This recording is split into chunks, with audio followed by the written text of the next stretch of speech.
Cuando el apóstol Pablo habla de predestinación, ¿está diciendo que Dios escoge a algunas personas para salvación y a otras para perdición?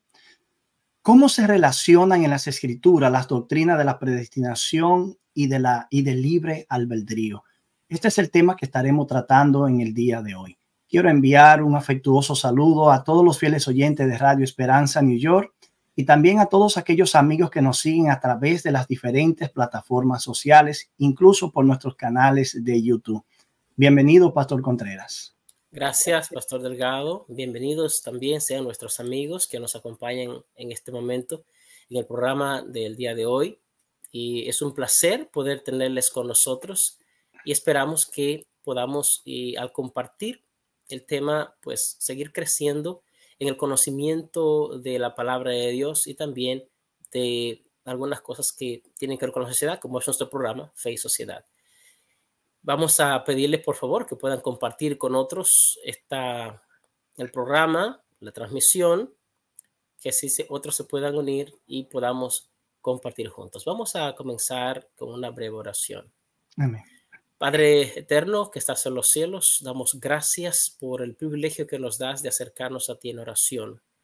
Al comenzar este programa, oramos por tu presencia y que en el transcurso del mismo puedas abrir nuestras mentes para entender la discusión y la explicación de lo que hemos de estudiar hoy.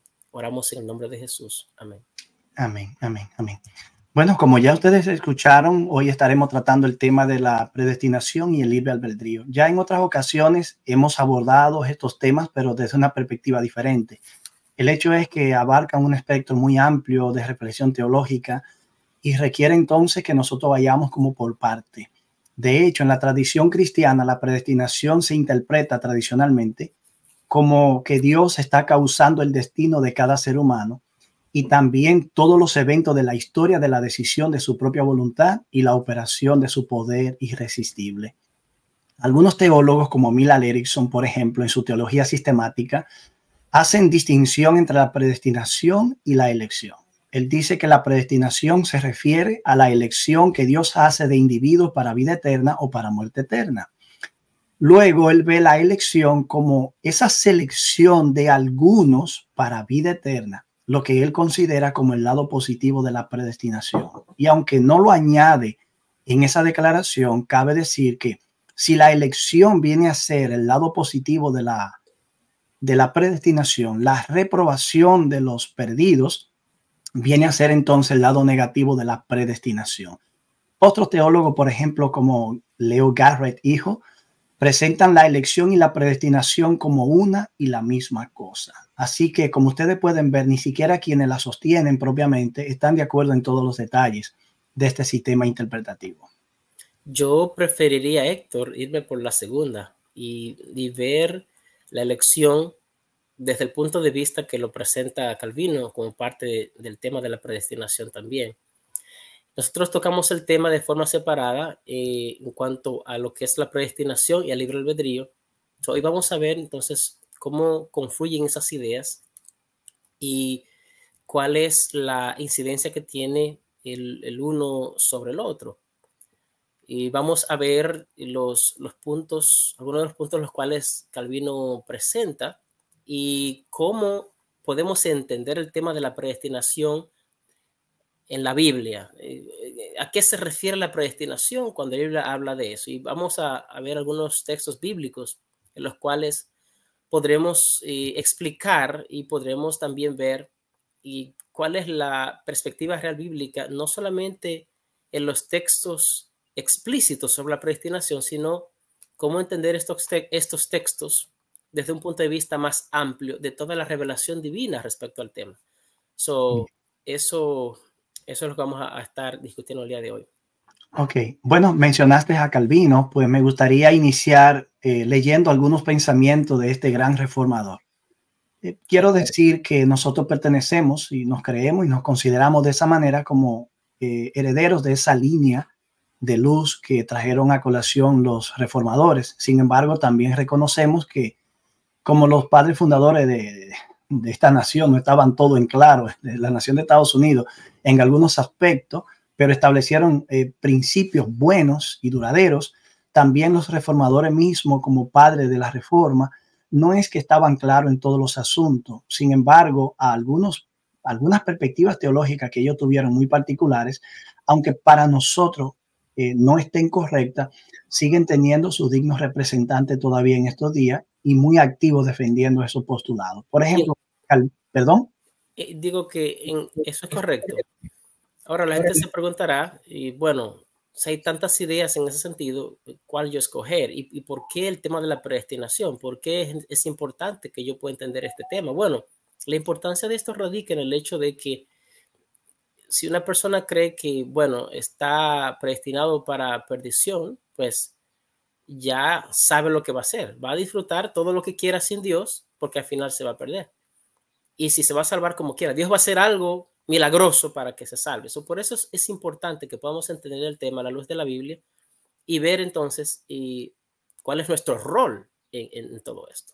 Bien, Calvino decía que la predestinación era el decreto eterno de Dios por el cual Él ha determinado lo que quiere hacer de cada uno de los hombres, porque Él no crea a todos con la misma condición, sino que ordena a uno para vida eterna y a otros para condenación perpetua. Por lo tanto, según el fin para el cual el hombre es creado, decimos que esta predestinación es para vida o para muerte. Hay otra declaración que también me gustaría leer, son 2 o 3 más breves para poder dar una idea básica a nuestros oyentes de lo que Calvino creía. Él dijo que afirmamos que por un consejo eterno e inmutable, Dios ha determinado una vez y para siempre a quienes admitirá en la salvación y a quienes condenará a la destrucción. Él ordena todas las cosas por su consejo y decreto, dice en otra parte, de modo que algunos hombres nacen destinados desde el seno materno para una muerte cierta, a fin de que su nombre sea glorificado en la destrucción de estos. Unas ideas que ponen los vellos de punta cualquiera. Y una última cita, ni debiera parecer absurdo cuando digo que Dios no solo previó la caída del hombre y en él la ruina de la posteridad, sino que la dispuso con complacencia. Estos son uno de los aspectos de esta doctrina que hacen que uno se pregunte quién realmente está detrás de estas conclusiones teológicas. ¿Ibas a decir algo, Dauris? Sí, a mí el mismo Calvino reconoció que este era un concepto horrible. Sí. Y sin embargo, él expresaba que, bueno, estaba allí y debíamos creerlo. Vamos tal vez a ir por los puntos que tú acabas de mencionar. Primero, el hecho de que hay un concilio eterno e incambiable, o sea, lo que Dios destinó al principio no se puede cambiar. Por un lado, cierto, podemos decir que el concilio de Dios es un concilio eterno. Diríamos un decreto eterno, que es como él lo llama. Sí, pero me parece a mí que en ese caso, hablamos de la soberanía divina, la idea de que Dios sea soberano y de que en la eternidad Él tenga un preconocimiento de ciertas cosas, eso no en ninguna manera afecta la elección que yo pueda tomar sobre algo. Bueno, pero ese es un punto, Dauris, pero para algunos de la tradición calvinista, si yo puedo decidir algo diferente a lo que Dios en su soberanía ha determinado, entonces Dios no es soberano. Dicen que si algo mínimo ocurriera, la soberanía dejaría de existir. El hecho está en que donde nosotros diferimos de estos sistemas, de estos esquemas interpretativos, es que mientras que para el sistema calvinista todo está preordenado por Dios, incluyendo hasta la caída de una roca, las acciones, por más mínimas e insignificantes que una persona pueda decidir o hacer, el hecho es que para ellos la relación es de causa-efecto, pero para nosotros que todavía reconocemos que Dios es soberano, creemos que la soberanía se relaciona con el libre albedrío del hombre de una manera mucho más abierta. No estamos hablando del teísmo abierto, entiéndase eso, pero sí una manera en la que la libertad y la voluntad humana desempeñan una función sin que necesariamente Dios determine cada punto que yo pueda decidir. Precisamente, eso es lo que te iba a decir, que debido al elemento del amor divino, de forma natural, de forma tácita, como axioma, el amor debe implicar el asunto de la libertad. Entonces, algo que está decretado de una manera no se puede hacer de otra. So, en ese contexto, ese elemento, de forma lógica, no pareciera plausible basado en las demás características de Dios, como por ejemplo el hecho de que Dios es amor y el amor requiere también libertad. Y a favor del sistema Dowry, me gustaría decir que si pensamos en el plan de la salvación, que es algo que Dios ha estructurado, ha hecho, ha elaborado, sin consultar al ser humano, independientemente de lo que el hombre haga o no haga, el plan de la salvación tiene una estructura. En ese sentido, Dios no aceptará una variación, pero esos son los términos y las condiciones bajo las cuales opera el plan de la salvación. Pero aunque eso tiene relación con nosotros como criaturas que debemos responder a ese plan, es donde nosotros entendemos que se flexibilizan las cosas. Por ejemplo, yo no puedo alterar ni cambiar los términos del plan de la salvación, pero es algo muy distinto a decir que si a mí se me comunicara ese plan, si yo respondo o no, si quiero o no, ser parte o no, ya eso es otra cosa. Es la forma en la que interactúan ambas cosas. Está el otro elemento de la elección incondicional que es presentado por Calvino. Ya tú mencionabas al principio que en el caso del teólogo Erickson, él los ve como dos asuntos totalmente individuales y asuntos separados.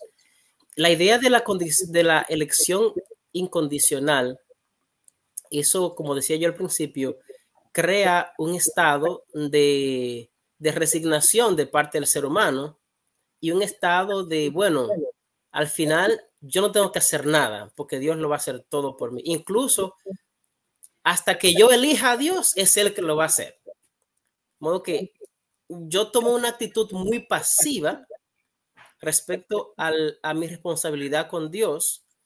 Y entonces esa idea de una elección incondicional, que no importa lo que yo haga, si yo estoy predestinado, Dios me ha elegido para salvación. O sea, no importa lo que yo haga.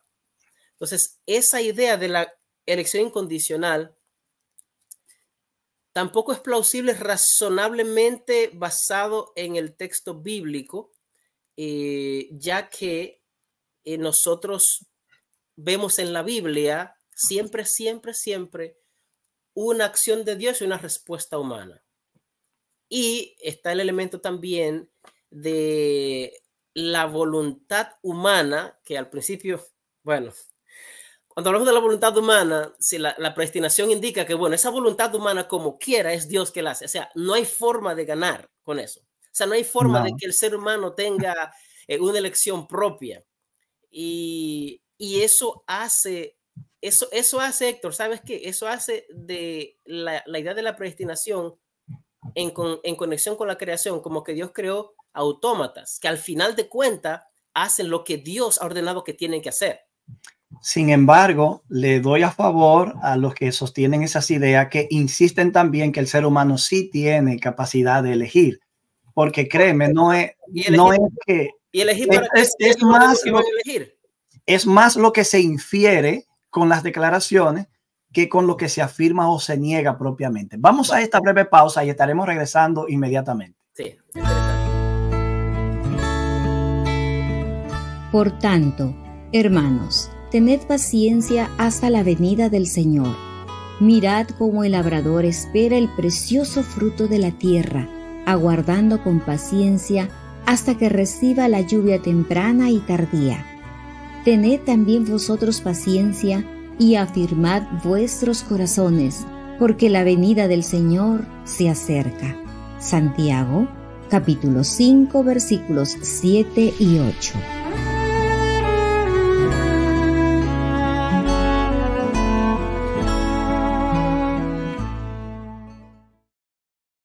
En el programa de hoy estamos estudiando la predestinación y el libre albedrío. Cuando Pablo habla, preguntamos al principio de predestinación, ¿está hablando de lo que el sistema calvinista o agustiniano sostiene cuando dice que Dios predestina a alguno para salvación y otro para perdición?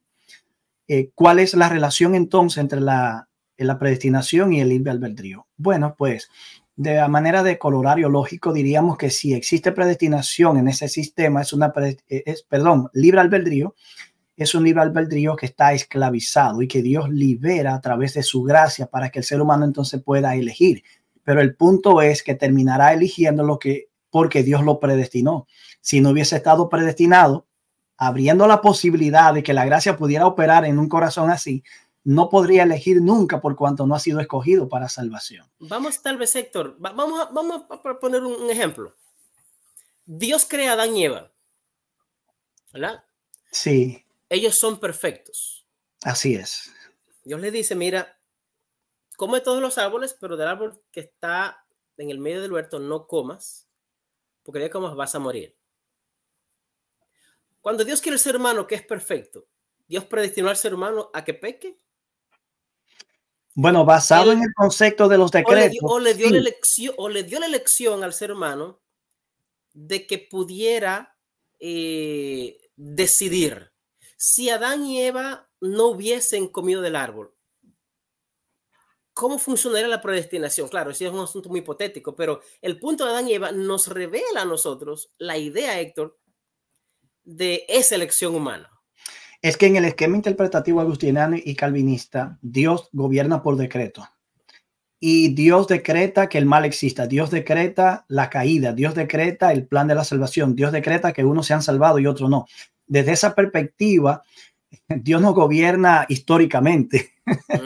Entonces, todo está preestablecido, predeterminado. Por eso es que este sistema ha sido acusado de determinismo. Sin embargo, sabemos que el determinismo sostiene cosas que estos sistemas no sostienen. Pero es inevitable creer que si Dios decreta todo, incluso que esta fue la batalla, por ejemplo, entre Calvino y Jacobo Arminio. Los arminianos dijeron, nosotros no podemos decir que Dios predeterminó esto, preordenó la caída, porque si él lo preordenó, entonces él es el autor del mal, y ellos querían distanciarse tanto como fuera posible de esa perspectiva. Y Dauri, en ese contexto, ahora que mencionas a Jacobo Arminio, déjame decirte que siempre Arminio y Calvino aparecen como oponentes. Yo recuerdo cuando hice la licenciatura en Indiana, la Universidad Wesleyana, donde se debatía tanto Arminio, calvinismo, calvinismo, arminianismo, y yo decía, wow, pero es una batalla inacabable, y no había manera de que se pusieran de acuerdo. Pero aquí viene algo interesante, que quizás muchas personas que sostienen creencias arminianas, o incluso calvinistas que quizás no han leído detenidamente las obras de Arminio, se darán cuenta, y es que aunque Arminio cambió las reglas del juego, es decir, en la discusión, él no partió de los presupuestos filosóficos que Agustín y Calvino razonaron. Aunque usaban las escrituras, había muchas presuposiciones filosóficas que determinaron su entendimiento de las escrituras. Lo interesante es que Arminio fue más bíblico, pero esa dependencia bíblica tampoco duró mucho, porque al fin y al cabo, Arminio terminó sosteniendo la idea de una predestinación doble. Pero ¿cómo así? Para él decía, Dios vio lo que iba a ocurrir en su preconocimiento de todas las cosas. Como Dios vio lo que iba a ocurrir, Dios predestinó a los que responderían positivamente, y a eso lo predestinó para salvación. Y a los que vio que iban a rechazar con la libertad que él les concedía, porque él sostenía el concepto del libre albedrío y la voluntad humana, entonces él los predestinó para que fueran perdidos. Así que Calvino, estos nombres se ligan unos con otros. Arminio terminó sosteniendo eso. Y voy a leer una declaración para que no crean que es una interpretación mía de lo que Arminio dijo. Arminio dijo en una de sus obras, Dios decretó salvar y condenar a ciertas personas particulares. Ahí está la idea. Este decreto, y sigue con los conceptos de gobierno por decreto, tiene su fundamento en la presencia de Dios. No en la respuesta propiamente que el hombre da, pero como Dios vio que iba a responder mal, entonces Dios decretó que él se perdiera. Así que dice, este decreto tiene como fundamento en la presencia de Dios, por medio del cual Dios sabía desde toda la eternidad qué individuos creerían, y por medio de su presencia también supo quiénes no creerían ni perseverarían. De manera que es interesante, pero sigue sosteniendo lo mismo. Aunque el matiz de ese puede tener un poquito más de lógica, o tal vez puede ser mejor entendido por el hecho de que hay una gran verdad y es la presencia de Dios. O sea, lo que yo no puedo cambiar eso, y Dios en su presencia, Él sabe lo que va a pasar y si lo hace, pues está bien. La otra, aunque al final casi dicen lo mismo. Sí, pero que es por razones diferentes. Para Calvino, por ejemplo, el que no cree es porque no puede creer porque Dios no lo escogió para salvación. Sí, en el caso de Arminio, ya él vio el final. Exacto, para Arminio, Dios no lo escoge porque los escoge en su preconocimiento para salvación porque vio que iba a responder positivamente. Así es. Ahora, fuera de todo eso, ¿cómo nosotros podemos ver la predestinación en la palabra de Dios? ¿Cómo nosotros, cuáles son los textos? Algunos textos que nos presenta la Biblia. Por ejemplo, el libro de Romanos, el capítulo 8, versículo 29, Héctor. Sí. Dice, porque los que antes conoció también los predestinó para que fuesen hechos conformes a la imagen de su Hijo, para que Él sea el primogénito entre muchos hermanos. Este texto está diciendo que Dios predestinó a los que antes conoció. Primero está presentando la presencia de Dios. Así es. Como decía Arminio, ¿verdad que sí? La presencia de Dios. Pero también dice, los predestinó. ¿Para qué fue que los predestinó? ¿Para salvarlos? ¿Para condenarlos? Bueno, el texto dice que los predestinó para que fuesen hechos conformes a la imagen de su Hijo. Ese es un punto importante y es que cada vez que tú encuentras la predestinación en la Biblia, nunca está asociada a una reprobación o a unos elegidos para salvación y otros para perdición. Siempre la predestinación y la elección aparecen en un contexto positivo. Ahora bien, ser hechos a imagen, si llevamos eso a la creación, Dios hizo el hombre y cuando lo hizo, lo pensó hacerlo a su imagen y semejanza. Dijo Dios, hagamos al hombre a nuestra imagen conforme a nuestra semejanza. Pues ¿sabe algo, Dauris? Eso suena como a un plan, a un propósito, ¿no? Suena a un plan, suena a un propósito. O sea, la idea divina de hacer el ser humano era que fuera hecho a su imagen y semejanza. Ahora, debido al pecado, hasta cierto punto, y analizamos en otro momento, el hombre, la imagen de Dios se fue desfigurando. No se perdió por completo, pero se fue desfigurando. Sin embargo, el plan estaba allí. O sea, el que el hombre fuera hecho imagen de Dios siempre estuvo allí, al punto de que el tema bíblico es la redención. Génesis 1:26, Apocalipsis capítulo 22, versículo 4. Verán su nombre escrito en sus frentes. La redención, la imagen de Dios, ese siempre fue el plan divino. Por lo tanto, esa predestinación, Dios está predestinando un plan. Y todo el que entre en ese plan, entonces, recibe las bendiciones de la salvación. Algo parecido ocurre en Efesios 1, 4 y 5, donde Pablo dice que Dios nos escogió en él desde antes de la fundación del mundo, para que fuéramos santos y sin mancha delante de él. Y en amor nos predestinó por medio de Jesucristo para adoptarnos como hijos suyos. De manera que no se iguala la elección y la predestinación, pero es evidente que Dios escoge y la predestinación conforma como un plan arquetípico que Dios tiene.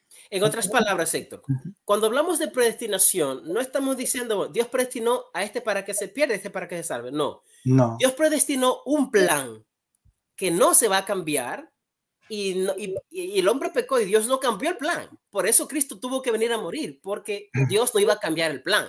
Se está predestinado. Ahora, todo el que entre en ese plan, entonces ya forma parte, ese plan predestinado, tiene la oportunidad de ser salvo. Y el texto de Efesios, por ejemplo, dice acá, Dios predestinó habiendo predestinado para ser adoptados hijos suyos por medio de Jesucristo. Eso implica entonces, y tiene otras implicaciones. Otras implicaciones es que, digamos, si Dios amó al mundo entero, que envió a su único hijo, y dice el texto de Juan, 1 Juan capítulo 2, versículo 2, que Él es la propiciación por nuestros pecados, y no solamente por los nuestros, sino también por los de todo el mundo.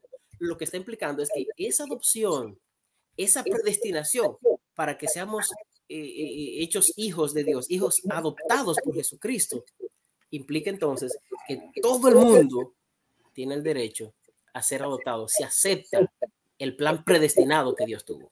Y ese plan preordenado, preestablecido, tiene condiciones. Y si las condiciones se cumplen, entonces la persona queda como un beneficiario de ese plan. Fernando Canal, en una ocasión, un teólogo adventista, analizando el tema de la predestinación, llegó a esta conclusión. La predestinación es el proyecto teórico de Dios para la salvación de la raza humana, que Él planeó desde la perspectiva de su diseño, de creación y su conocimiento anticipado de las decisiones libres, angélicas y humanas antes de la creación del universo. Luego afirmó también, la omnisciencia y la presciencia se refieren a esa actividad cognitiva de Dios respecto al mundo en general y también a las acciones humanas libres en particular. Dios lo sabe todo.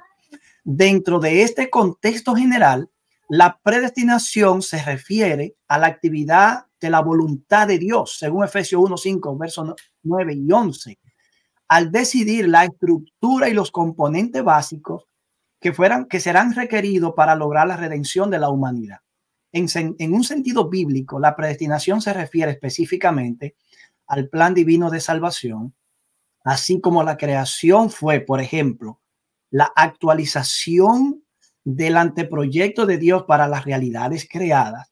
La predestinación es su plan para la salvación de los pecadores. Es tremendo, Dauri, este argumento. Y el tiempo se nos está yendo, Dauri, pero tenemos que decir algo todavía del libre albedrío.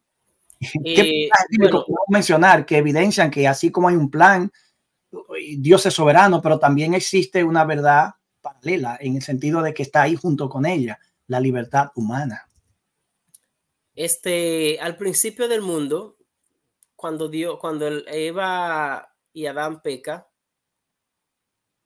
por elección, ellos decidieron unirse en rebelión contra Dios.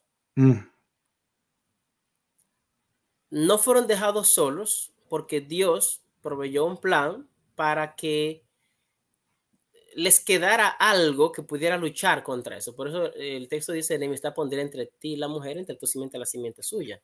Más adelante, cuando Dios habla con Caín, nosotros podemos ver en acción esa voluntad. El pecado está a tu puerta, pero tú tienes que dominarlo. O sea, tú tienes la elección de dominarlo, o la elección de que te dejes arrastrar por él. Ya nosotros vimos los diferentes elementos de la libre elección, del libre albedrío en el tema pasado, que hablamos sobre eso, pero es evidente que la predestinación divina o la elección divina en ningún modo destruye completamente el acto mío de elegir. De otra manera, entonces, yo sería un simple autómata que estaría haciendo cosas como si fuera un robot y no tendría ninguna forma, ni siquiera de poder ser culpable cuando hago algo malo.